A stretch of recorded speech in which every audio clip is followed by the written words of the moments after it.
రాష్ట్రంలో ప్రధాన ప్రతిపక్షంలో ఉంటున్నటువంటి బీఆర్ఎస్ పార్టీ యొక్క వైఖరి నాకు దక్కనిది ఇంకొవరికి కూడా దక్కొద్దు అని చెప్పి ఎవరైనా అమ్మాయిని ప్రేమిస్తే అమ్మాయి మళ్ళీ ఇష్టం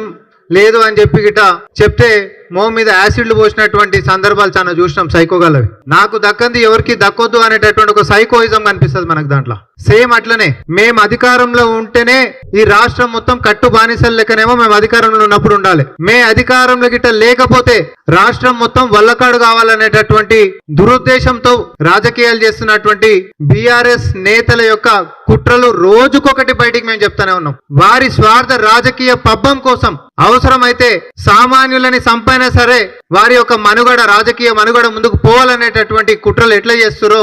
నిన్న మొన్న కూడా మనకు కనిపించినాయి. అది కేవలం ఒక సామాన్య ప్రజల వరకే కాదు, అవసరమైతే ఒక ఐఏఎస్ అధికారి మీద కూడా అంతే కుట్రలు చేసైనా సరే మన రాజకీయ పబ్బం గడుపుకోవాలనేటటువంటి ఒక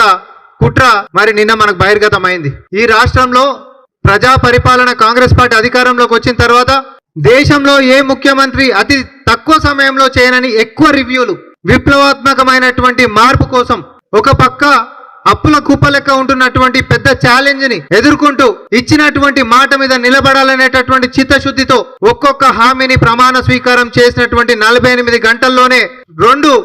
గ్యారంటీలను ఏదైతే కాంగ్రెస్ పార్టీ ఇచ్చిందో అక్కడి నుంచి మొదలు పెడితే ఈ రోజు దాకా కూడా ప్రగతి పదం అనేటటువంటిది రాష్ట్రం కష్టాల్లో ఉన్న ఒక చిత్తశుద్ధి ఉంటున్నటువంటి నాయకుడు దాన్ని ముందుకు ఎట్లా తీసుకొని పోతాడో ప్రపంచానికి చాటి చూపిస్తున్నటువంటి నేపథ్యంలో గత 10 సంవత్సరాలు ప్రజాస్వామ్యాన్ని కూనీ చేసి కనీసం ఒక దీక్షకి లేకపోతే ఒక ధర్నాకి ఆస్కారం లేకుండా ధర్నా చౌక్లనే ఎత్తేసి నోరు తెరిచి బయటకు కూడా వచ్చి మాట్లాడితే తప్పుడు కేసులు బనాయించి ఇంకా ఎక్కువ చేసే లాకప్ డెత్తులు చేసి అవినీతిని ప్రశ్నిస్తే టిప్పర్ల కింద తొక్కి సంపి ఒక రంగం కాదు మీ యొక్క పాలనలో అవస్థలు పడ్డటువంటి అన్ని రంగాల్లో